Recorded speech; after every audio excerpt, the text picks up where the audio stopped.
Hi, welcome to Pyrography Made Easy. I'm Brenda. In today's episode, I am going to show you how to create this grove of distant maple trees. I will start out with one maple tree, then show you how I continue to add more to build up the grove. Well, let's get started. About the tree. I am basing the artwork from Jim Harder's book of plants. I lightened up the image and created a very basic sketch from it. First, tree. Trace the image to the board. Then use a writer pen tip to burn in the branches and the trunk on the tree. The light source is on the left, so the right side of the trunk should be shadowed. Plus, a section just under the leaves should be shadowed or burned darker. Now bear with me as I test out which pen tip I want to use for this. The small shader isn't working. It's filling in too much area, so I switched to a medium ball pen tip. I will tell you now that I eventually switched back to the writer pen tip I began the artwork with. The video is in real time. The image in the upper right corner is enlarged to help show what I am doing. I am using circular motion as my burn method.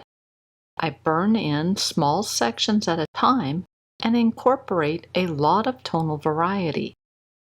In many aspects, the burn results look like a bunch of dots that vary in size and color. I started with the center leaf cluster. The reference drawing shows that this is receiving a fair amount of light along the left edge. The center cluster is on the front of the tree. The two side clusters are sitting further back. Light areas will appear closer, and darker areas will get pushed into the background. So when I work on the clusters to either side of the center one, I will burn them in darker. This will make the center cluster appear closer and the side ones a little further in the background. Because this is a tree in the distance, we can't see individual leaves. Instead, we see a variety of small, light and dark areas that we interpret as leaves and shadows. Replicating that look is our goal with this maple tree.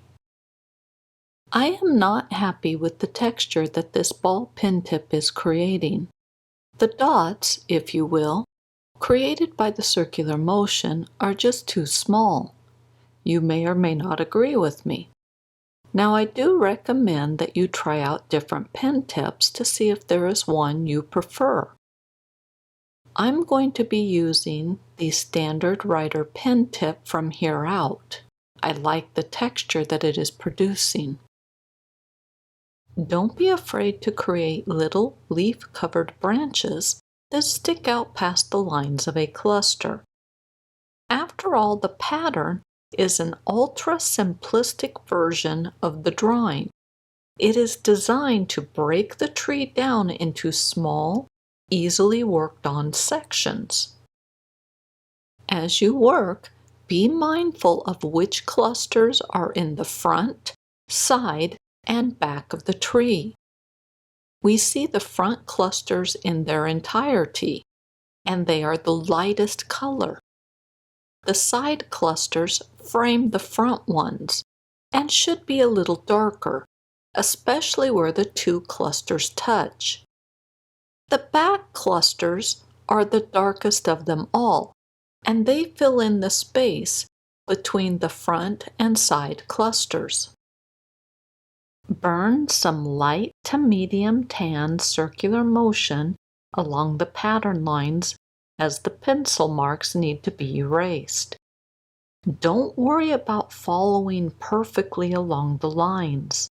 The only thing you need to concentrate on is making sure to keep the burn strokes pale in color. Once the lines are burned in, then rub over the area with a standard pencil eraser to remove the graphite. I am working my way from the bottom to the top of the tree. I doubt that the order really matters, but I do recommend burning in front clusters of leaves first. Then burn in the adjacent clusters, but don't burn over the front cluster. Also, make sure that the adjacent clusters are darker the further back they are. Remember, the light is coming from the above left, so the entire left side of the tree should be lighter than the right. Also, the top of the tree should be lighter than the bottom. Those two rules also apply to the individual clusters on the tree. I mentioned before that I am using circular motion as my burn stroke. I am literally burning circles or loops. These circles or loops are burned in continuous chains that vary in length. Each circle is open, so there is underlying wood that can be seen. To darken up areas, I just reburn over them, but again using circular motion. There are two easy ways to make really dark spots. One, burn slow and close the gaps in the loops or the circles. Two, hold the pen tip in place for a fraction of a second. Circular motion tends to create variations. This happens anywhere the circles or the loops overlap each other. Plus, it is unlikely that our hand speed is constant throughout the burn, so additional variation happens from speed changes. As I burn chains of circles, I allow the chains to wander. Don't burn straight lines of circular motion.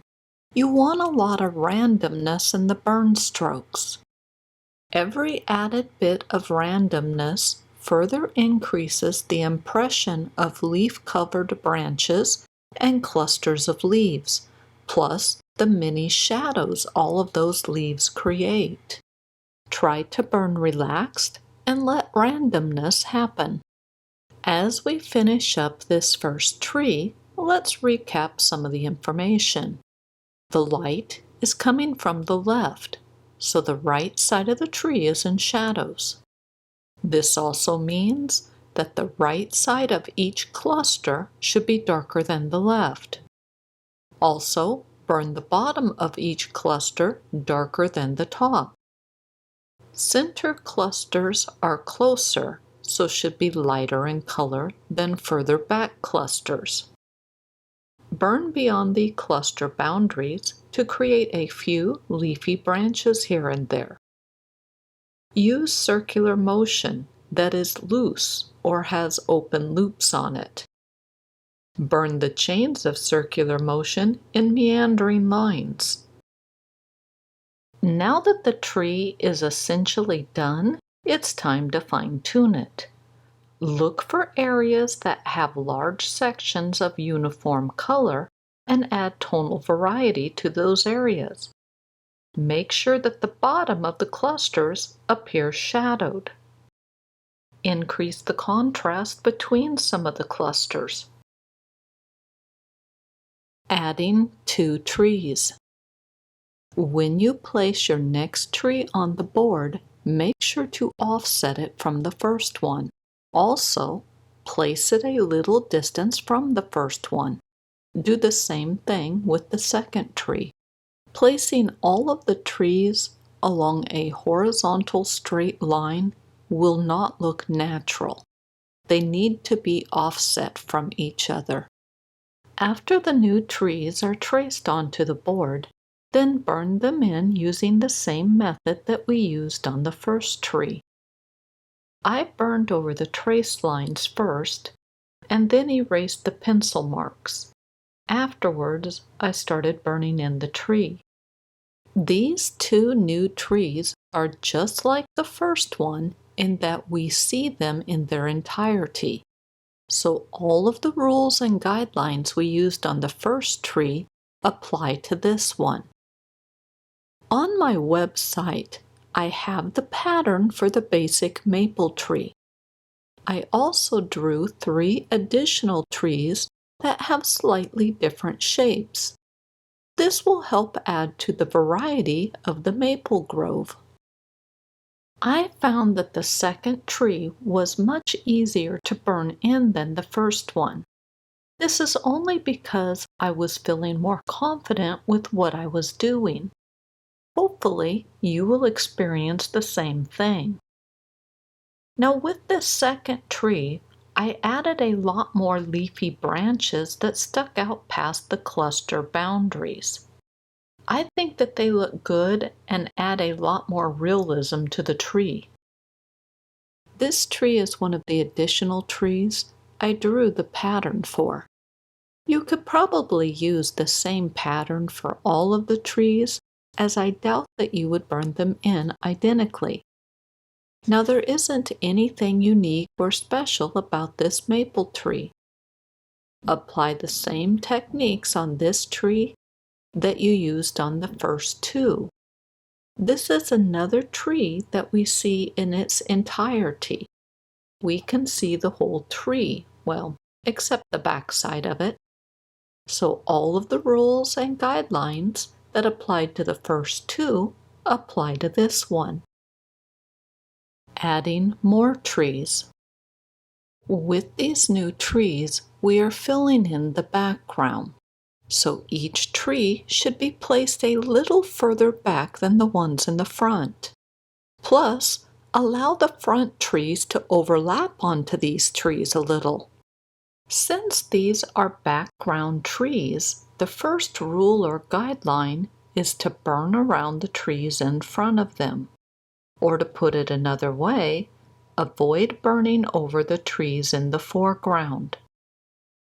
Secondly, burn the background trees a touch darker so the ones in the front stand out. It does not need to be a huge color difference. Other than those 2 additional rules or guidelines, everything else stays the same. Since the light source on my artwork is on the left, the tree should be darker on the right. So as I burn in this background tree, I try to burn the right side of it dark enough so that the left branches on the tree in front of it stand out more. Yellow arrows are pointing to a couple of the spots on the front tree that I am talking about. With all of the trees, I use a loose or open-looped circular motion burn stroke. My trees in this artwork are small. Each one is around 1.5 inches tall or 3.8 centimeters.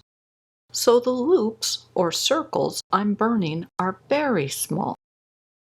If the tree was considerably larger, then a shader pen tip would be a better choice than the writer pen tip I'm currently using. I mention this because I don't want you to think you have to use a writer pen tip. Instead, you should use the pen tip that works best for you. And that is dependent on the size of the trees you are working on and the selection of pen tips you have. The last trees.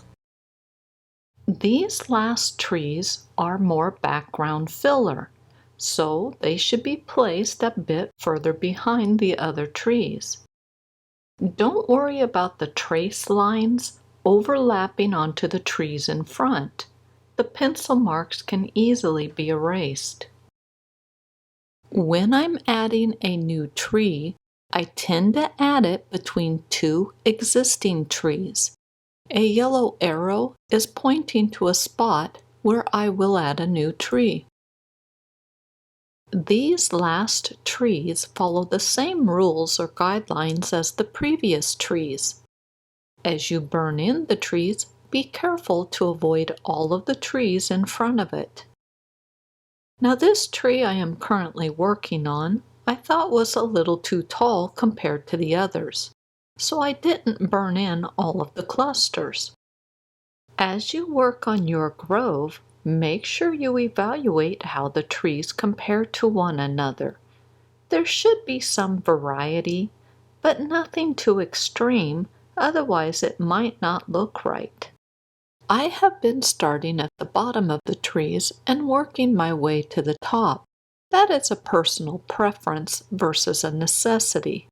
I want you to create your trees in the way that feels most comfortable to you. I mentioned at the beginning of this tutorial that I used an image from Jim Harder's Book of Plant Illustrations. I like this book because the images are all line drawings. These line drawings are detailed enough to look 3D. Since there isn't color or gradient shading to deal with, I think they are easier to use than pictures in Pyrography, especially for projects like this where you want the basics of an object, but you don't want too much detail. I chose to work on this tree before the one to the right, and the reason is that this tree is closer to the foreground. Always work your way from the front to the background trees. On my website, I have a blog that has all the guidelines or rules written down for easy reference, and I'll put a link to that in the description below. While I'm working on this video, I noticed that this tree is a touch tall.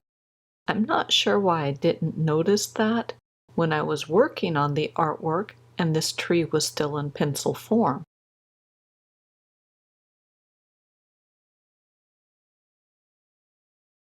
That's it for this tutorial episode. I hope the video was informative and easy to understand. In the description below, there is a link to my website, Pyrography Made Easy, that has the blog containing the guidelines and the pattern for the maple trees. Well, thank you for watching my video, and I will see you next week.